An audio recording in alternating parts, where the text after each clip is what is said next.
If you're a facilities manager at a university, you know students rely on the cafeteria for breakfast, lunch, dinner, and the occasional late-night snack. So when a dishwasher breaks down and dirty plates pile up, the mess hall can turn messy in the blink of an eye.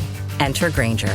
With over 1 million industrial-grade products and fast delivery, the product you need now is never far away. So you can turn that dishwasher back into a lean, clean washing machine. Call, click Grainger.com, or just stop by. Grainger, for the ones who get it done. It's the Opperman Report. And now, here is investigator Ed Opperman. Okay, welcome to the Opperman Report. I'm your host, private investigator Ed Opperman. You can find me at Opperman Investigations and Digital Forensic Consulting if you just email me at oppermaninvestigations@gmail.com.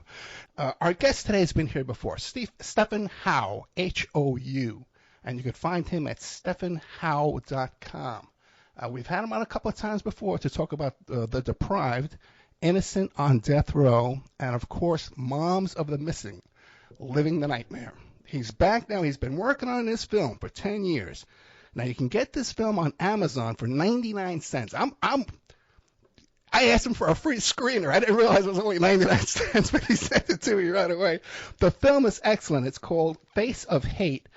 It's about this white supremacist. It took 10 years to film this movie, and you see the changes overcome this fellow here, this Jason Baker.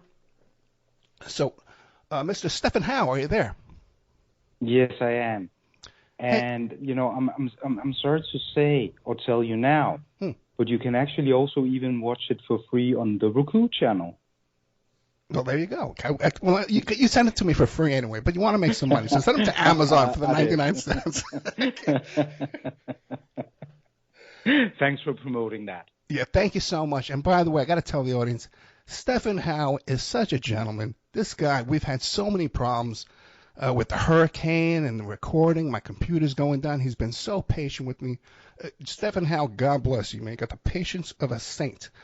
Before we get into your film, Your Face of Hate, tell us about yourself. Besides your patience, tell us who is Steffen Hou. I would say that, you know, when we're done with the show, I'm going to give you the number for my ex-wife. So if you could perhaps call her and tell her that and I'm a very patient guy, I would appreciate it. There you go.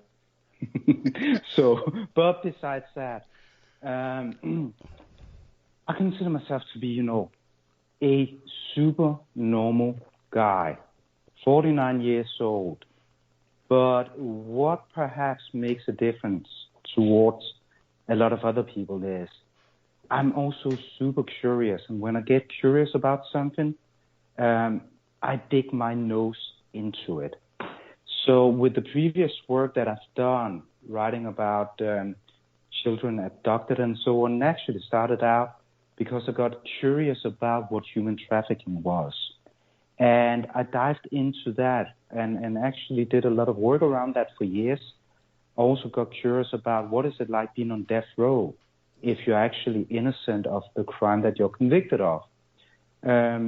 So I've had experiences in my life where I've met people, and it has brought me into topics that I have dealt with in a journalistic way. And the same thing with the Face of Hate that just came out now. I was actually holidaying in Key West 12 years ago, I think it was. And I was sitting, enjoying the sun, having a cup of coffee or perhaps something stronger on the porch of a bar back then.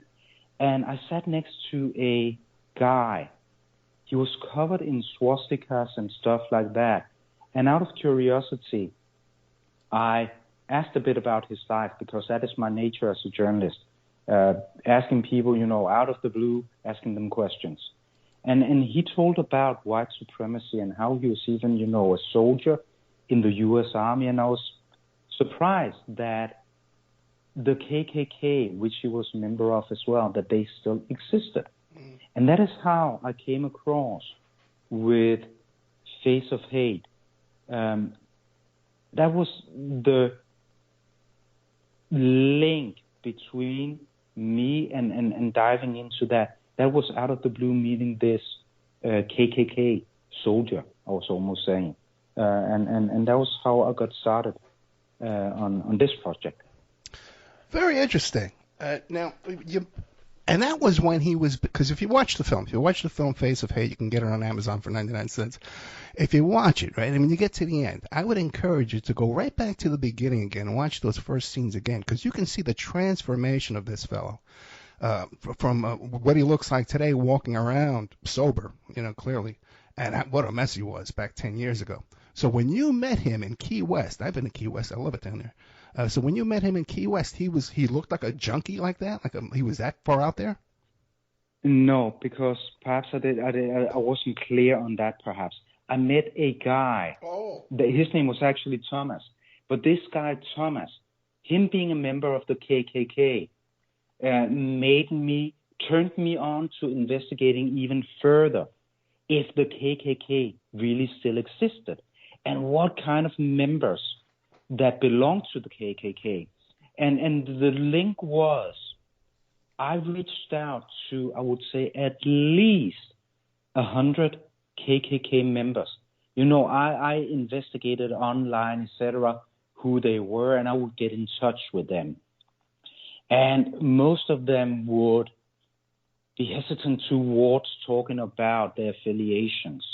Some would even threaten me that it would be unhealthy for me to look further into what the KKK was and who represented nowadays the organization, until I came across a group in Dawson, Kentucky.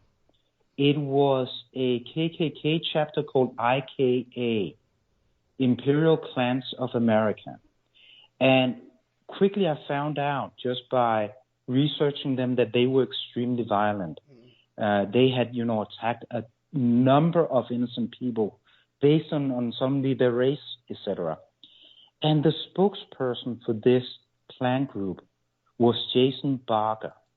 And he was the first person of the many KKK members I met and got in touch with that was actually bold enough, perhaps is the right word to use, to come forward and tell about his racial beliefs and not hide his face under a hood. And that is how I got involved with him. I remember receiving an email from him like, I'll be happy to answer your questions. I'll get back to you in a day or so, and then we can chat more. And that is how I got started with Jason. This is back in 2013. We quickly jumped on a phone call back then. He told about his racial beliefs, and I was shocked because, man, the things that he was saying about Jews, about Muslims, about homosexuals, about black people, etc., was like something that couldn't have been written for a Hollywood production. It was like, at times I think that, you must be joking in a really, really bad way, because you can mean this. You can mean serious that you would do this and that to people.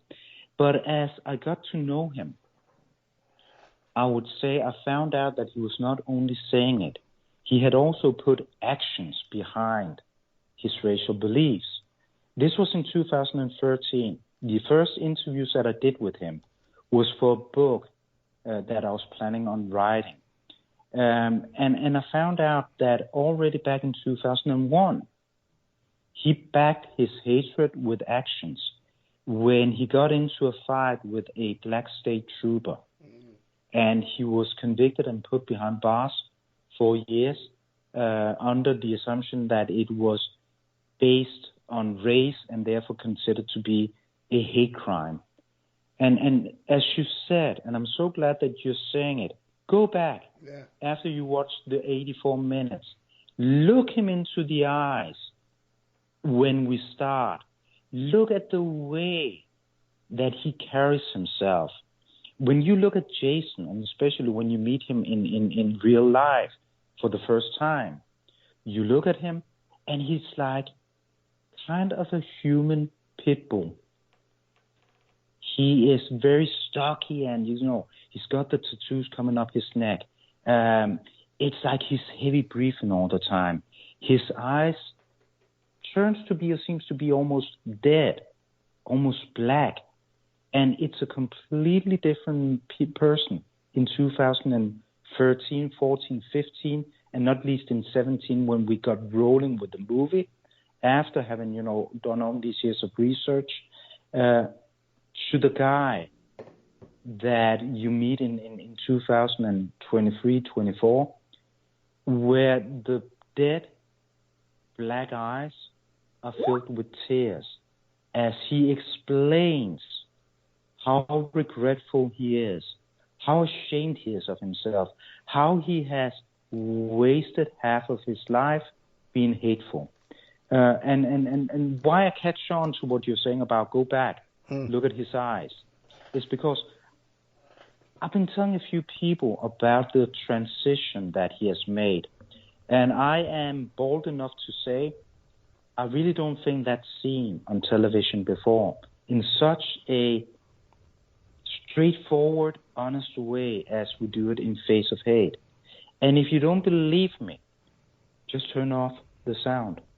I know we don't do movies anymore that way, but you can actually turn off the sound of Face of Hate and look at his transition physically, the way he carries himself, and how he completely changes in his face and in his eyes. In the beginning, it's like he is a madman turned on 24/7, looking for the next fight. It's like he carries himself in the way as an MMA fighter. When you see him at the end of the movie, many years later, wow, he just seems to be the nicest guy in the world, the kind of guy that you would call and say, listen, the roof just came off my house. I need you to get here ASAP and bring all your friends. And you would be sure that he would actually come 10 minutes later. Let me it's an interrupt for a amazing second. transformation. Yeah, if you look back to the beginning of the film, which was 10 years ago, he's actually bragging about how he got a tattoo that he hates his baby's mother, or I think he had two of them or something. It just consumed with hatred and just anger. Yeah. How long, from the first email you sent him to that first phone call, how much time spanned when you went, because you went down there and lived with this guy, am I right? Yeah, I went down there, and I think that, I didn't live there for a month, but I think that I'll spend like a week the first time I was around. And then I came back numerous times to see him. Right. See, then that's so intense in itself. I don't know if I would do that. Cause I'm itchy about moving in with people anyway. But in the beginning scenes, he and his buddies, they're pouring tannerite. They're making explosives in front of you. They're obviously they're all high. Yeah. While they're smoking cigarettes. I didn't even notice. And they're all high. They're blowing off weapons all in every direction, man. You had to be what was your first reaction when you showed up at that scene out in the backwoods? I was excited. I wouldn't say that I was scared because I've been in situations like a reporter that has been much more scary. The first big thing I did back in 2001 as a reporter was seeking out human traffickers and the people that they were trafficking.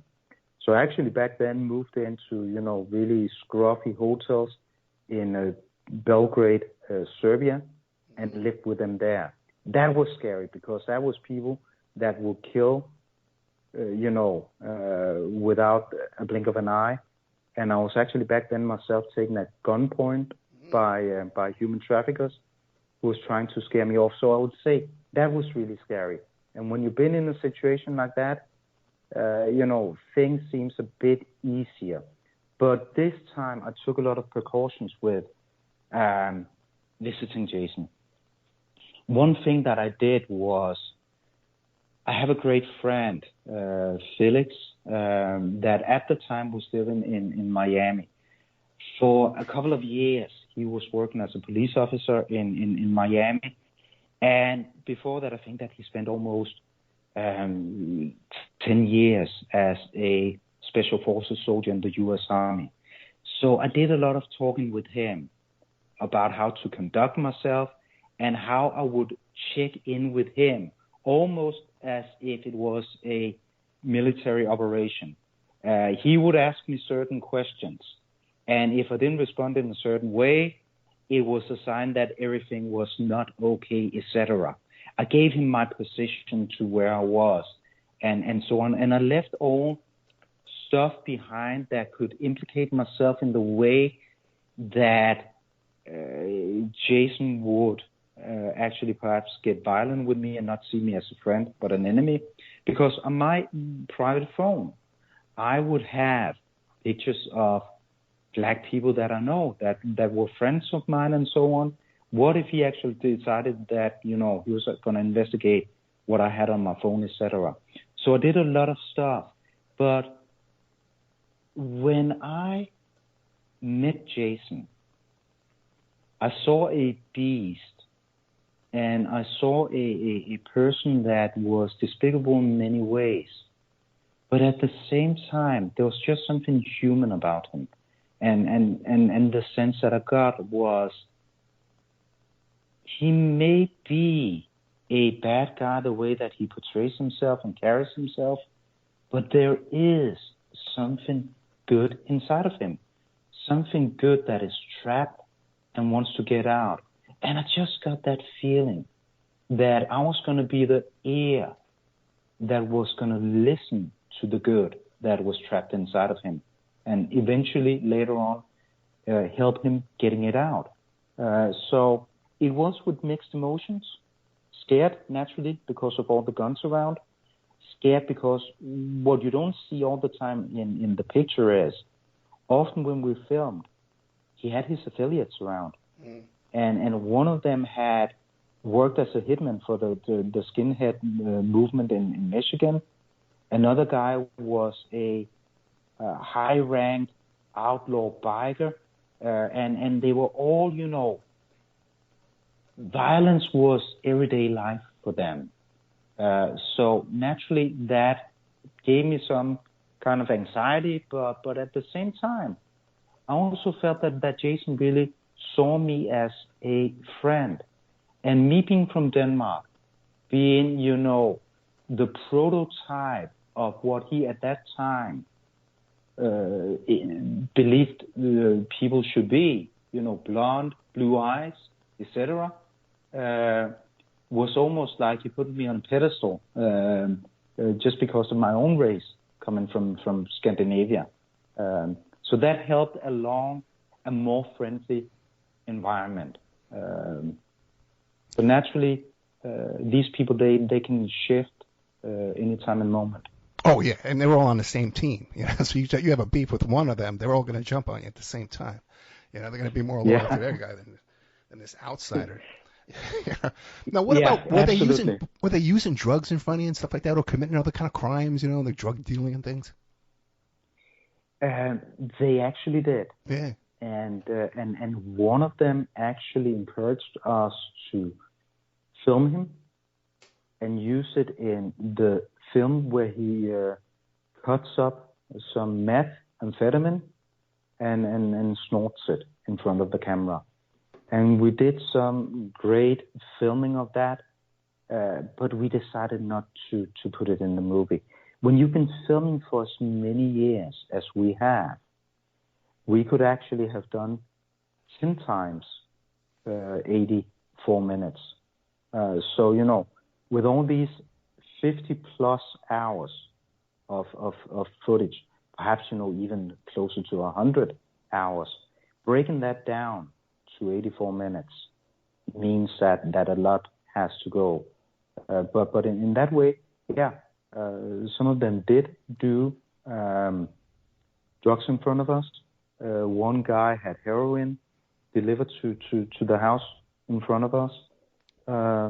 So, it was madmen in any possible way.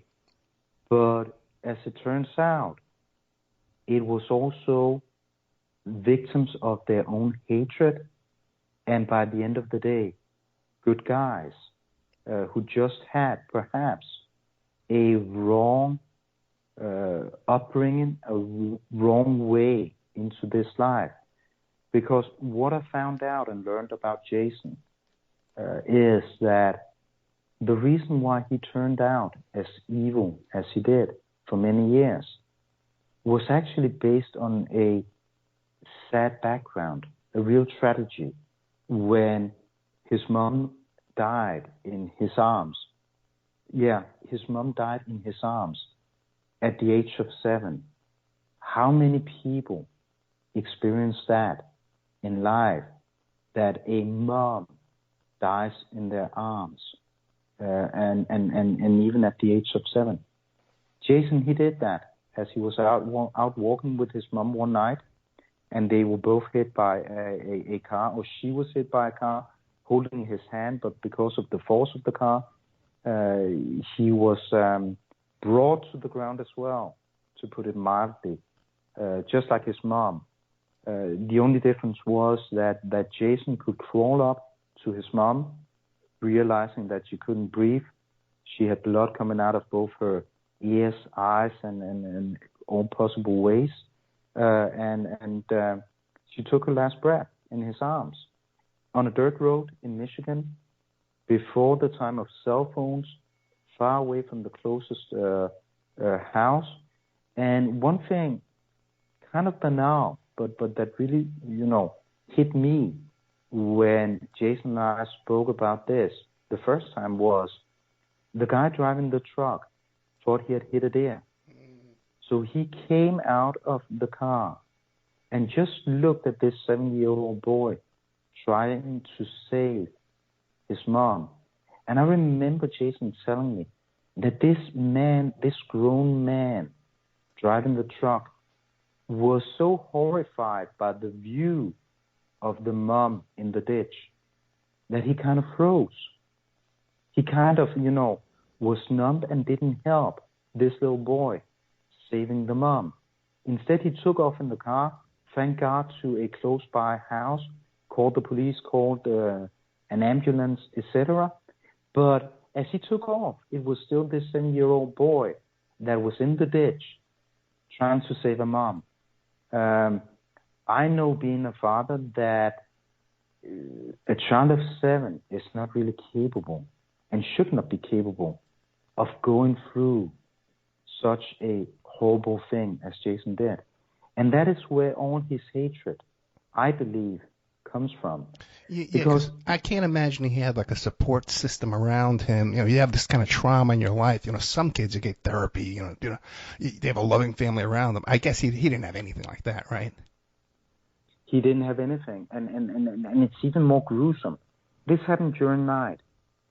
He didn't have a father because the father took off when he was a year old. So he was brought to the house of an aunt, and when he got there, all by himself, they put him on the couch in the living room. His family, they went to their rooms, they fell asleep. And as they fell asleep, he was lying there completely by himself in the living room on the couch, 7 years old. And he said that was when he really started crying. And he cried for months. You can't blame him. But imagine being 7 years old. A few hours earlier, your mom dies in your arms, and then you just put on a couch. Imagine what kind of emotions and thoughts that were going through his head at that time. And there was not even anyone there to help him. It was not like there was sitting a grown-up holding this little boy's hand. He was all by himself in the dark. And if you experience that as a kid, a lot of things will naturally happen to you. What happened to Jason was that he realized how difficult and hard it was with this grief, being sad, coping with that. But he found a way out of it. When the kids at school asked him, "Where's your mom?" or "Why didn't your mom come to the high school football game or blah, blah, blah. He found out that first he would be overwhelmed by sadness, but there was a way of removing that sadness, and that was becoming angry. So when they asked him these questions, he would attack them. He would beat them up. He would even get into fights with grown men because he didn't care. He would turn this anger on because it was easier for him being angry than sad. And when he was angry, he wouldn't feel the sadness. And that is also his explanation on why his life turned out as he did, why he became angry, why he became hateful. Well, because that was a way of coping with what he never had help getting over, the sadness of losing his mom. And plus, you surround yourself with weapons, defense mechanisms. You don't just subconsciously you'll surround yourself with weapons and isolate yourself from other people. But now, let me ask you this, though, man. You worked on this for 10 years. Now, when you first started filming this, and you see this crazy bunch of bikers and meth heads and all this stuff, and the KKK and the racism and the guns, you didn't know at that time that that the story would be, hey, look how this guy transformed himself. He's a changed man years later, 10 years later. Why didn't you, what prevented you from doing a film just about, hey, look at these crazy guys, these crazy, evil, racist people? But also intended to do so. My expectations were that I would be filming these guys and all the crazy stuff that they did. Yeah. At that time, they were creating their own militia, and that is how, we filmed how they were, making bombs, shooting, discussing all these, strategic things on where to hide supplies and how to, dug under the radar of the authorities as they prepared for a holy war, creating this militia. So I expected that I would be, doing some filming on that, trying to, uncover the face of hate, and was well into it. But suddenly, I received first an email from the FBI, and later on I was interrogated by the FBI about my knowledge of Jason and his affiliates. And I was that because he didn't dug under the radar of the FBI. And as a felon from when he attacked the Black State Trooper, he couldn't own guns. And as you see in the film, there are guns all over. And let me put it this way, it's big guns. Yeah. So, he violated everything that there was possible violating, being a felon. So they dived a bit more into how he was actually conducting himself, leading his life. And he was arrested under the suspicion of contemplating domestic terror in the U.S. And he went away, put in prison for another almost 4 years while we were filming. So the only thing that we could actually do during these 4 years was doing phone interviews with him from prison, exchanging letters, etc. But it was also him going to prison again back in 2018, I believe it was, that made this change. Because Jason is actually an extremely intelligent guy. And I think you'll also notice that at the end of the film. He's not stupid, he's not dumb. He can put two and two together. And he realized the reasons for him having turned out as he did while he was in his most violent moments, doing violent crimes, preparing, contemplating domestic terror, etc. But as he was put in prison again, he realized that being hateful is actually super difficult, and it's actually super hard on yourself. Getting out of bed every morning, having to turn on the hate. Thank God, what comes more natural to us human beings is being kind, loving others, etc. But then for different events during the day, these emotions may be overshadowed by anger and even in Jason's case, hate. But he realized that, it's too painful, not on others, but also himself, Well, being Steffen, hateful. how did he realize this? Just lying on his bunk, he came to this conclusion all by himself. A lot of guys, they go into prison, they get the prison ministry, they become there, they find Jesus, they find religion, or Allah. What? Just lying on his bunk? How did he come to this realization? He went through classes that were really beneficial to him in prison, where he had help understanding himself. But another thing was also, he realized that if he didn't change his way of life, and if he was actually going to go through with what he was contemplating, he was going to spend the rest of his life in prison.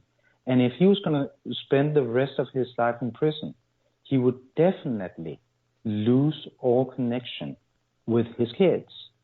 At that time, he had already lost connection with his oldest son, who was so ashamed of who his father was that he changed his last name and he didn't want anything to do with his father. So he realized that was probably also going to happen to the other 3 kids of his. And when he went to prison, he had a daughter. I believe at that time she was probably 3 or 4 years old. And he didn't see her while he was in prison for almost 4 years, because his ex-wife, as I recall it, didn't want to bring the daughter to prison. So he didn't see his daughter, that was a fairly small kid, for all these years. And again, if you're a parent and you have a kid and you do not see that kid for that many years, that is hard, and that makes you think. For a lot of parents, it's super difficult being away just a week where your kid goes to school camp. Goes to school camp, and then being away for 4 years because of you having done a ton of stupid stuff. So that changed him around. And he also tells that while in prison, the first time he went there, he became a member of a white supremacy gang in prison. This time he decided not to, because if he did, he would have to commit some kind of crime in prison that would add sentence to the one he already had. And that would mean that he was going to be away from his daughter even for a longer period of time. So he stayed out this time of the prison gangs, and instead he met some black guys. Today he says they are some of his best friends. And that really changed him. So when he got out of prison, I went back a couple of times and, to see where he was in his life, and also to test if he was actually being honest about this change. And I needed proof of him changing, because it would be too easy to manipulate me and authorities by saying that he had changed. So I needed to see some kind of actions, and him actually also doing the talk by proving that he was changing. One way of doing it was taking him to getting his hateful swastika Adolf Hitler tattoos removed. We do a scene about that in the movie. But I also needed to see him actually being together with some of these black friends. We spent a day with him and a black friend in Flint, Michigan. We broke it down to only a few seconds in the movie. But in that fairly short clip, you see the former Grand Dragon of the Ku Klux Klan in Michigan, this former member of the Aryan Brotherhood, this guy who had spent time in prison for a hate crime and who contemplated domestic terror based on his racial beliefs. You see him hug a black friend. They hug each other. And if you come from where Jason did and what he said previously in the film to actually hugging a black man, that is some kind of proof that he has changed. But again, I am a little greedy man as a documentarian, so constantly I wanted more and more and more. And I found out on the way that there was actually something that I could connect in the movie. The first time I interviewed Jason, he said the most despicable things about homosexuals. He even said, very explicit in the movie, that if any of his kids would come home telling him that they were homosexuals, he would disown them right away. He would have nothing to do with them ever again. And I was like, whoa, can you really say that about your own kids? That just because if they fell in love with their own sex, then you would disown them, never see them again? And I had no reason to question that he meant it. And he did mean it. But a few years later, I actually found out that his oldest daughter is homosexual. So I had to confront him with that on camera, how he felt about that, and how he felt about what he had said early on. And he explained how, ashamed he was of himself, etc. We even put him and his daughter in front of the camera, having Jason explain to her who he was and who he had become. And it's a very emotional scene where you sit there, where you see this former madman cry his eyes out because he's so ashamed of who he was and begging his daughter for forgiveness. And I think that we got the proof of him changing. I don't know, Ed, if we should give away the ending. Let's back up a little bit here. Again, during those 4 years when he's in prison, were you noticing a gradual change in him, or was it a sudden change? No, I realized it gradually, and I think that the first signs of it actually comes all the way back to 2015. Because when I did the interview with him for my book that had a chapter about racism in America, and he was like representing the racist. It was so hardcore what he was saying. And he would even read out loud of a manual he had on how to cage black people as slaves. Normal people, they wouldn't understand that this was not a very sick joke, that this was actually a man meaning these things. But besides him telling all those horrible things, I sensed already back then that he needed that ear, that he needed someone he could trust in and share his, true self with. So gradually I experienced back then that there was something else that he wanted to talk about that was not about the KKK leader, Jason Barker, but the person Jason. And I found out that was his mom. That was how the loss of her had led to drug abuse, all sorts of abuse, violence, hatred, etc. And it came through some text.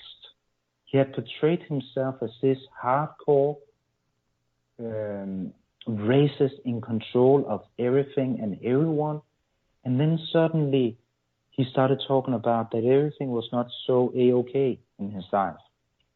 And that was how he opened. And that is probably also why I decided, to start doing the filming. Because I sensed that there was an untold story. And naturally, I did the movie, I directed the movie and produced it in my production company and been, living and breathing it for 10 years. So I'm almost bound to say what I'm saying. But again, I don't believe that this kind of story, it's rarely seen on screen and portrayed and shown as honest as it is in face of hate. And that is not, No, I thanks agree. to my work. Yeah, you're not puffing yourself. I agree. Let me ask you a quick question, though, because you revealed to him that you lost family members in the Holocaust. Now, refresh my memory. That was before he went to prison, right? And even then, he seemed to be a change was coming about him. Absolutely. Yeah. Absolutely. He had in his garden, he had a pig pen, and he named it Dachau after the concentration camp. And he furthermore explained how he's going to build an even bigger pig pen called Auschwitz. And the reason why he named these pig pens after the concentration camps was because it kind of, fit the life of a pig. It was, being fed or caged up on the way to the butcher, as he described it, just like the Jews during World War II. And as he said that, and that just came flying out of my mouth, naturally I did consider, would this be wise doing, or shouldn't you, confront him? But what I said to him is that I actually have family members that went to a concentration camp during World War II, not as Jews, but white Christian Danes. And the reason why my family went there, and my grandfather, he lived 3 years underground, away from his family during World War II.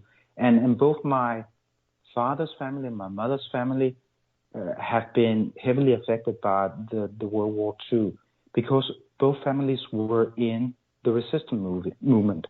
And my grandfather belonged to a group where they actually caught all of them and they executed them in cold blood on the roadside. No trial, no nothing. Just because they were in the resistance movement, they shot them there. My grandfather escaped, and I had other family members that were actually caught and put in concentration camps. And I remember at the age of 13, 14, how one of them, who later on became a police officer after World War II, how he told about what he experienced, especially what happened to the Jews in the concentration camps and so on, and what he saw himself in the concentration camp when he was there. It was so gruesome that it is something that, it's impossible comprehending.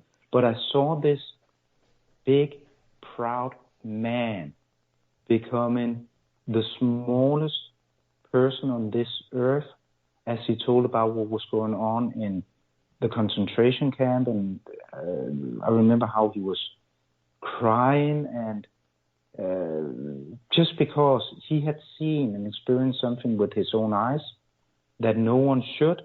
And then we had this guy in Michigan who was taking pride in naming pig pens after concentration camps. So I confronted him. Did you share this story with Jason the same way you're sharing it now with such passion, or was it just? No, it was a journalist at that time, because I didn't know, when I asked him, I didn't know if he was going to pull a gun and shoot me. Yeah. Honestly, I didn't know. But it's also, the side of being a journalist, a documentarian. Then you need to confront the people with things that at times may put yourself at risk, at least when you do the kind of work that I do. So, as he was, bragging about his pig pens and their connection with the concentration camps, I had just, earlier on heard from my own parents how affected they were because they grew up during World War II by what the Nazis did here in Europe. So I felt like there's no choice, but you need to confront him in a much more emotionless way. So just said, listen, members of my family were put in a concentration camp during World War II. would that affect your view on putting up another concentration camp called Auschwitz? I remember I asked him that directly, and in the same tone as now, holding him responsible. And there was this moment for like 5 to 10 seconds where he didn't say a thing. He just stared into the thin air with those dark eyes. And I think that during those 10 seconds, he considered, is this an ambush? Should I attack the guy standing in front of me? Is he Jewish? Is he this? Is he that? What's going on? And I think that over those 10 seconds, he came to the conclusion that he actually trusted me, and that he actually, in that time and moment, appreciated my honesty.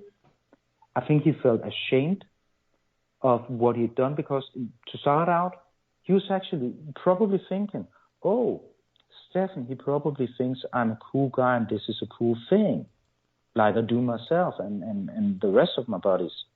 But then he realized, there's actually a guy standing in front of me that respects me, but who confronts me. I need to pay back that respect. And I actually consider him to be, at that time, Jason did with me, being a friend. That is what he says on camera. I consider you to be my friend. Yeah. I'm so sorry for this. And I think that was how he felt at that moment. But on another day, I think he could have reacted in violence. But thank God he didn't.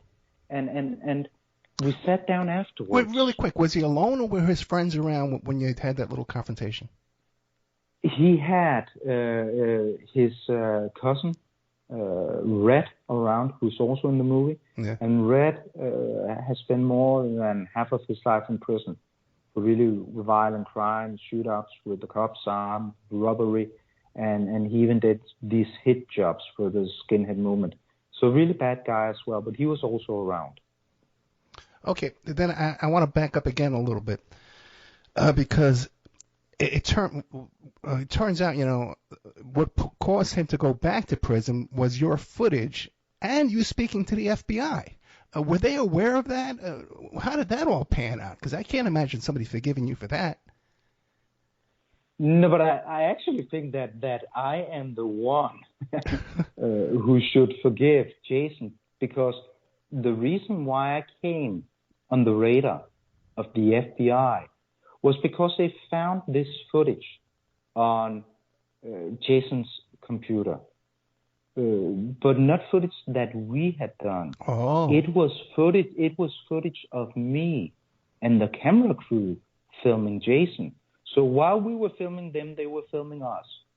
And then the FBI asked, that is strange. Who are the guys filming you and why they're filming you, etc.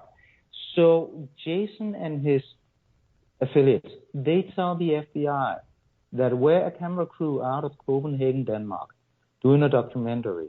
And the guns that we see on the videos are actually guns that we have provided them with. Because, as we explained, according to Jason or some of his affiliates, we believe that it would look cool in the documentary if they were shooting guns. So in the beginning, the FBI had to interrogate me whether it was actually true that I had been providing Jason and his friends with guns, which was naturally not the case.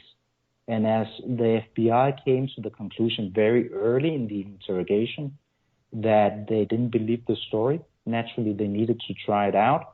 But that's how I got involved, because for a minute there, the FBI was considering if I was actually a gun provider, so to speak. Right. Did Jason contact you and say, "Hey man, go along with our story here to keep me out of prison"? Anything like that? Did he make contact with you? Nope. What a crazy story! It's a crazy story, but at that time, Jason had no access to communicating with me or I believe anyone else, because there was an investigation that was ongoing. But his cousin called me a few times, really, in panic about what was going on. But quickly the FBI put two and two together, and then they tried to get me to share a lot of information about my knowledge of Jason and his affiliates and what they were up to. But as I said, they also have the privilege of source protection, which is, super important. Unless that I have knowledge of them contemplating something that will cause life, I can't go and share what sources have shared with me. Right. Because if you do that as a journalist, there's no such thing as journalism. If the sources can't trust in you with the things they tell, then the basis of journalism has gone. So I made that very clear to the FBI that there would be a lot of stuff, a lot of information that I couldn't share with them, and they understood and they accepted it. And from that moment on, I decided not to share with Jason that I had actually been interrogated by the FBI, because I didn't see that at that time and moment as important in connection with what was the true mission of the film, actually diving now even further into what was going on with this alleged terror plans, etc. And then I come back to my question again, as I asked you a bit earlier, if we should share the ending of the film, and we probably shouldn't. But I think that the last scene in the film puts everything together, so people understand who Jason really was and who he is today and how he has changed. Was that a great cliffhanger? Before we get to that, though, did he not? He didn't find out that you talked to the FBI until the film came out? No. And so what's his reaction now? There's been none. Are you still in touch with him? Yeah. I have a great relationship with Jason. And what I think is super important, actually, also sharing with you now, is it sounds wrong unless you've seen the movie, only based on what I've been telling about Jason so far. But I think that you have seen the movie, and then it also makes sense when I say that I actually deeply admire the person of Jason, because I have no doubts that he wanted that change and that he has been working super, super hard getting to where he is today. And I think that you won't find many people having the inner strength and discipline going through with what he has, especially when you know what he comes from and how easy it is for people that's living the outlaw life as he did, falling back to the same friends, falling back to the same framework. He's together with his family now. He is working a certain thing out of his pants every day, being away from his family as a construction worker, working really hard, saving his money, paying his bills on time for the first time in his life, and being with his kids. And today he is the person as he describes himself in the film. When he meets challenges in his life and things don't go his way, back earlier he would crack some beers and blow up shit, as he says. Today he cries. Mm-hmm. So it is a remarkable change that he has gone through, and he seems like a really genuine, honest, loving father today. He is super remorseful and regretful towards who he was. But I think that the person no one should have anything to do with 10 years ago, I think that we as human beings can learn a lot from Jason.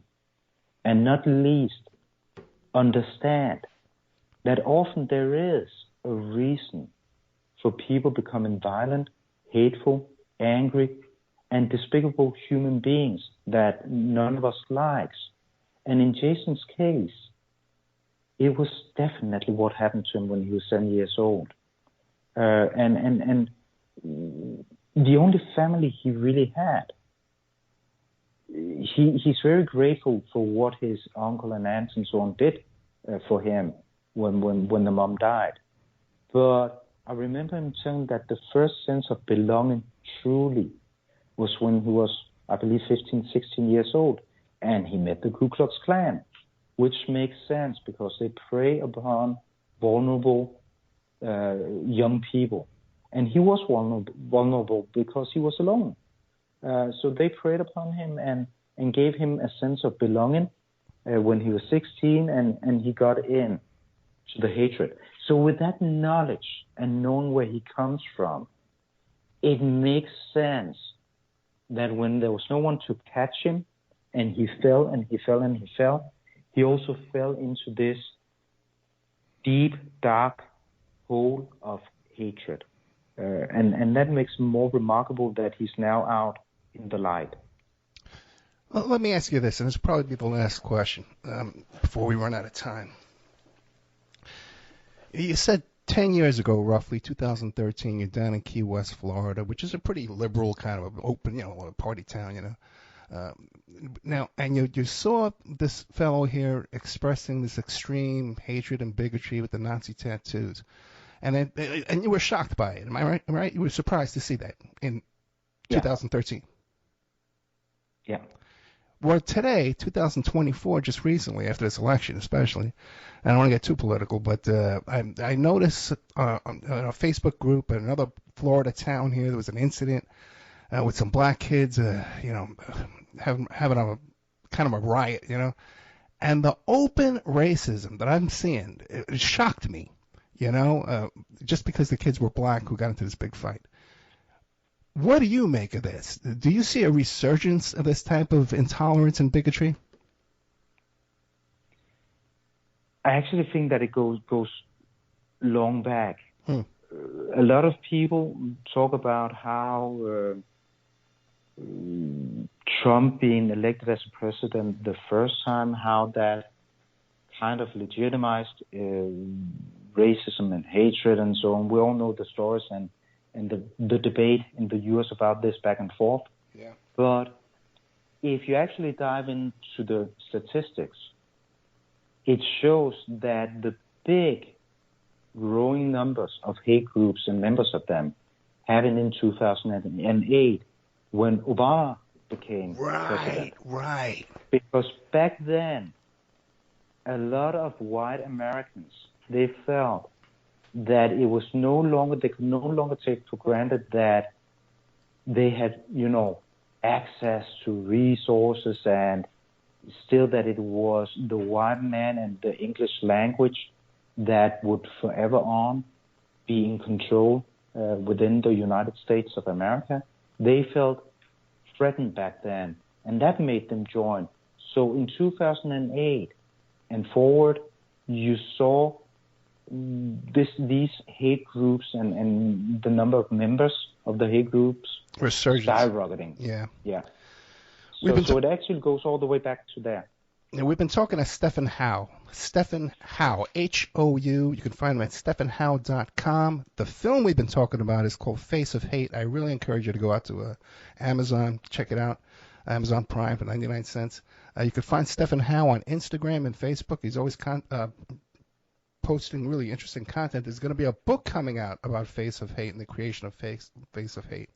But his previous books, we've had him on here before. I encourage you to go back and check those out too as well. Moms of the Missing, Living the Nightmare, and the Deprived, Innocent on Death Row. Yeah, we're out of time. I went overtime. I'm going to have to cut some commercials out. Steffen Howe, thank you so much, my friend. Thank you very much. Good night, sir. Good night.